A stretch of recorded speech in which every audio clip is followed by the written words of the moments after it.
It's precisely 1:15. This is the news on Sri Lanka Broadcasting Corporation. News is edited by Romesh Piris and read by Sabrina Zawahir. First, the headlines. The leaders of all constituent parties of the government to convene today to discuss the impending provincial council election. The first group of tourists to arrive in the island following the reopening of local airports. 1.2 million PCR tests conducted in Sri Lanka. The Education Minister says the decision to reopen schools was arrived following an extensive discussion with relevant stakeholders over the current situation. Cinemas to reopen under strict safety guidelines. The annual Sri Pada pilgrim season begins from tomorrow. And in international news, President Trump signs relief and spending package into law. In sports, it's cricket.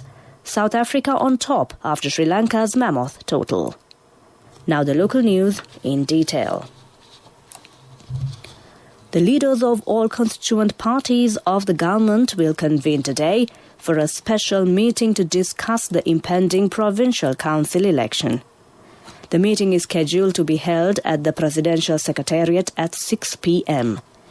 Minister of Provincial Councils and Local Government Janaka Bandara Tennakun 3 weeks ago presented a proposal to the Cabinet to hold the impending election under the previous preferential voting system.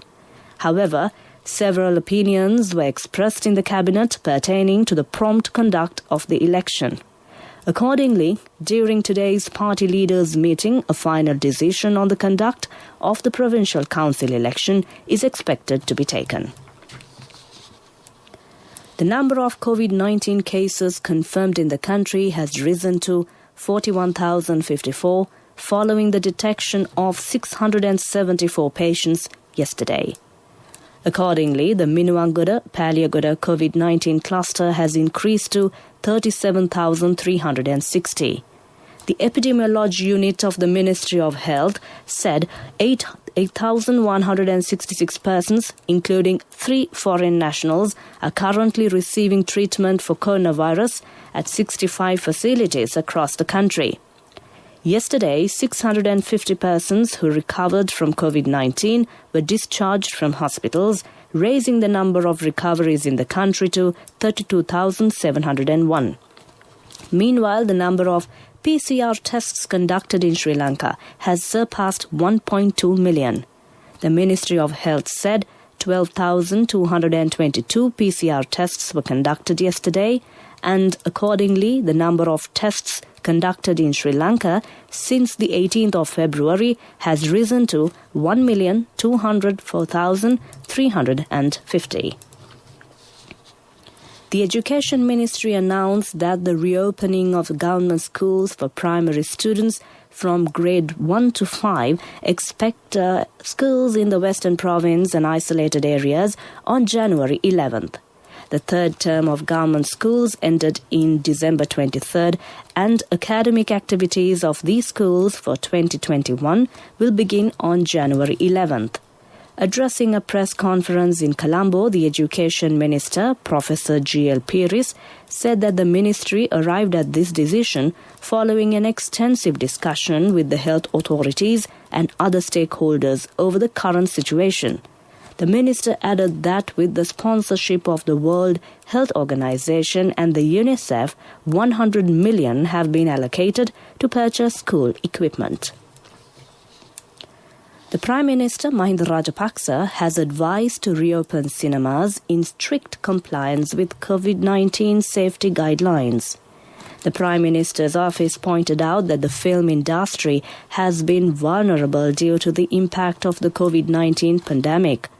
Following a careful deliberation with artists, including film producers, directors and members of the Film Association, Minister of Buddha Sasana, Religious and Cultural Affairs, Prime Minister Rajapaksa has permitted the reopening of cinemas under strict new health protocols. The decision has been taken as a measure to revive the entertainment industry. This news is brought to you by Sri Lanka Broadcasting Corporation. Continuing more on local news. The annual Sri Pada pilgrim season, which begins from the Uduap full moon Poya day, will begin tomorrow for the 2020-2021 season. A series of religious activities to mark the beginning of the season were held at the Sri Pada Rajamahawihara temple in the Galpothawela Ratnapura yesterday. The procession carrying the sacred casket of relics of the Buddha, sacred objects and the statue of God Saman will leave the temple this morning and via 4 roads will reach the upper precincts of Sri Pada, where the sacred objects will be placed tomorrow until the end of the season. This is the first time that the resumption of the Sri Pada season is held as a state festival. Amid heightened speculation, the chairman of Sri Lanka Ports Authority, retired General R.M. Dayaratnayaka, says there is no final decision being made on developing the strategic East Container Terminal at the Colombo port jointly with India or being sold to India yet. The chairman of Sri Lanka Ports Authority made this comment joining the Subharati program of the SLBC this morning. He stated the opportunity was missed to earn a considerable income from the East Container Terminal was curtailed due to the wrong decisions made by the UNP faction of the Yahapalana government. He added that 100 million rupees were allocated to purchase gantry cranes for the terminal and the decision not to purchase by the then subject minister stopped the purchase going through. However, Chairman Ratnayaka stated that the government is negotiating with India to come to an agreement that is mutually beneficial to Sri Lanka. Veteran singer Shelton Mutunamage has passed away at the age of 73. A family spokesperson said singer Mutunamage was receiving a treatment at the Negombo Hospital following a brief illness. With that, we conclude the local news. The main news story follows. A mother knows the pain of each member of the family. Siddhalepa, the trusted relief for aches and pains. An effective therapy for relief from cold, sneezing, flu, headaches, swelling due to toothaches, rheumatic, discomforts, and muscular aches and pains. Siddhalepa, the Veda Mahatmya in every home. The main news story is brought to you by Siddhalepa Veda Mahatmya. A flight carrying 185 tourists from Ukraine is due to arrive in the island today as part of the pilot project to allow foreign tourists to visit Sri Lanka during COVID-19 pandemic era. This will be the first group of foreign tourists arriving in the island following the reopening of local airports that were closed since March due to the COVID-19 pandemic. The Vice Chairman of the Airport and Aviation Services Limited, Rajiv Suryarachi, noted that all arrivals will undergo medical checks upon arrival at the airport and will be directed to quarantine. He added that another group also from Ukraine is due to arrive tomorrow. That was our main news story. The main news story was brought to you by Siddhalepa Veda Mahatmya. Brush your teeth twice a day for healthy teeth and gums. Supiriviki and Kakulu, your trusted brands in oral care for many years. Supiriviki Ayurvedic toothpaste for adults. Kakulu Ayurvedic toothpaste for kids. 9 Ayurvedic ingredients of Supiriviki will protect your teeth and strengthen your gums. Supiriviki and Kakulu, products from Siddhalepa. In Watchlight, Pamanua is popular for ready-made garments. There are around 2,000 traders who sell clothes early in the morning, and there are also daytime traders. For decades, traders from Maharagama, Piliyandala, Kottava, Kasbava and Homagama have been doing business in Pamanua. The garment business in Pamanua, which makes a contribution to the national economy, has created many job opportunities directly and indirectly. Traders have been making requests for a permanent place to do business in Pamanua for some time.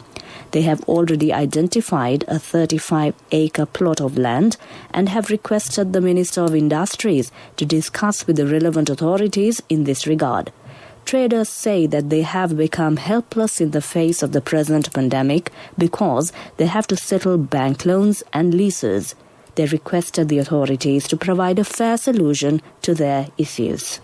That came to you in Watchlight. A bulletin of world news follows. The headlines of the world news.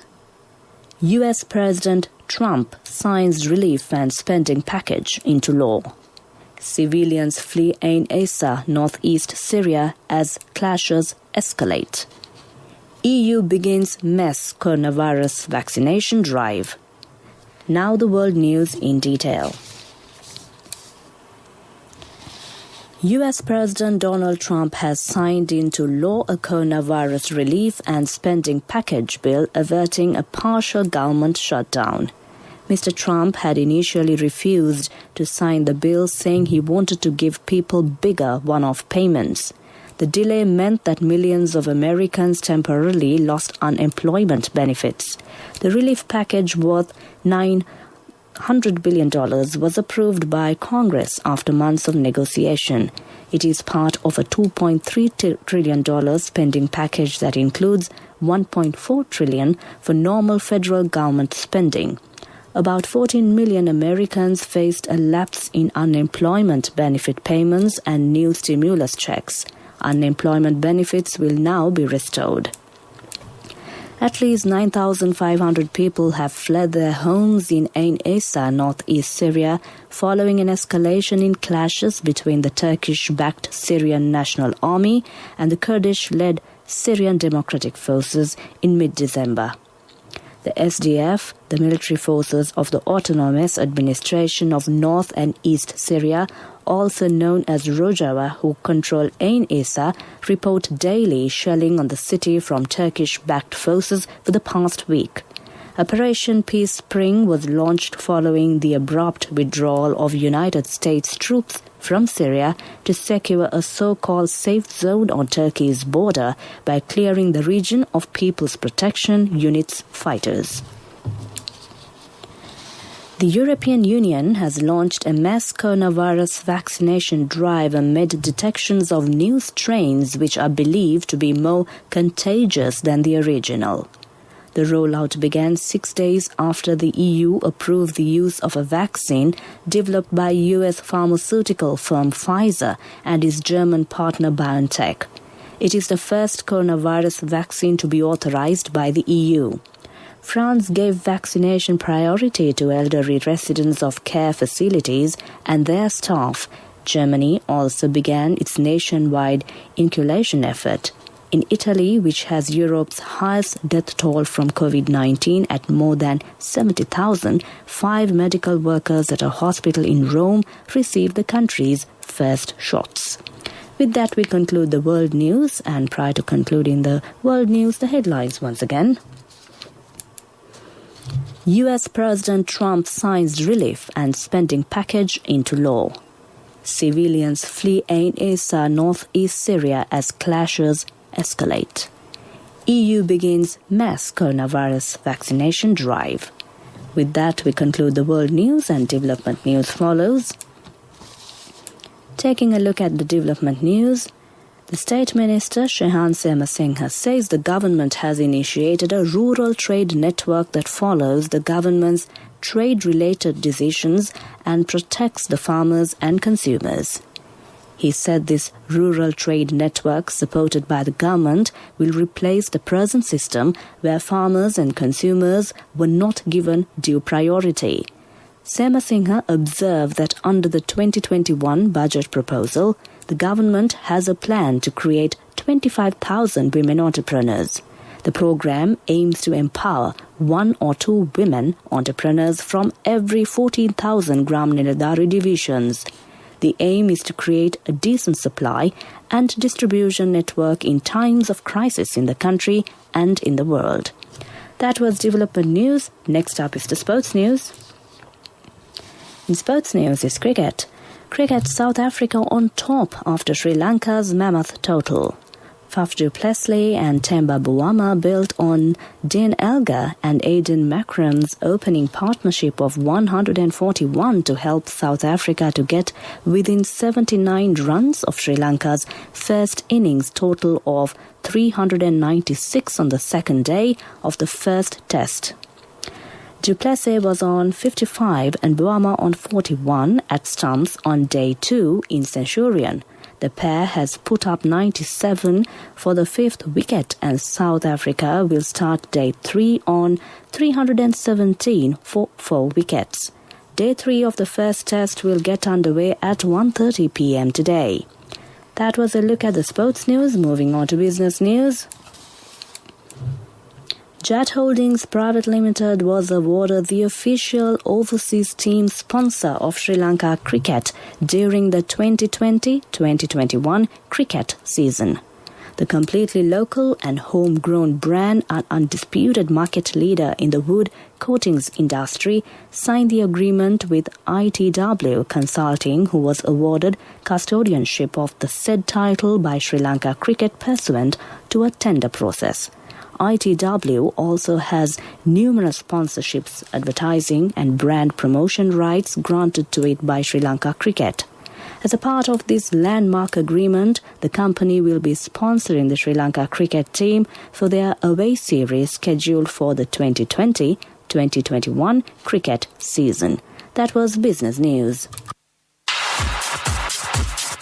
Economic news, courtesy of... Congratulations on your promotion. It will be our treat, huh? How about today?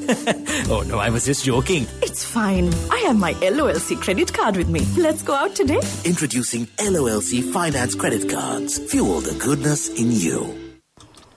The Export Development Board stated that Sri Lanka's export earnings in November 2020 amounted to $748.58 million, which was 20.97% lower than the November 2019 and 11.84% lower than October 2020. As per the customs statistics, earnings from the merchandise exports recorded a negative growth was due to the adverse impact of the second wave of COVID-19 pandemic within the country and globally. Reduction recorded in October exports due to the COVID-19 outbreak in Sri Lanka, which has had a direct impact on our manufacturing and export facilities, also continued in November 2020. That was Economic News. Hello, Puta. Did you land already? We're in transit and our flight got delayed. How is Shani? Poor thing with her pregnancy. Calm down, everything is sorted. Why, I have my LOLC World Card with me. We are at the VIP lounge. LOLC Finance Credit Cards. Fuel the goodness in you. Finally, it's a look at the weather report. Showery weather condition is expected to continue further in the northern, eastern, north central Anuva provinces and in Matale and Nuwara districts. Heavy showers about 100 millimeters can be expected at some places. Showers or thunder showers will occur at several places elsewhere, particularly in the afternoon. Fairly heavy showers above 75 millimeters can be expected at some places in these areas. That was the weather report. Prior to concluding this bulletin of news, the headlines once again. The leaders of all constituent parties of the government to convene today to discuss the impending provincial council election. The first group of tourists to arrive in the island following the reopening of local airports. 1.2 million PCR tests conducted in Sri Lanka. The Education Minister says the decision to reopen schools was arrived following an extensive discussion with relevant stakeholders over the current situation. Cinemas to reopen under strict safety guidelines. The annual Sri Pada pilgrim season begins from tomorrow.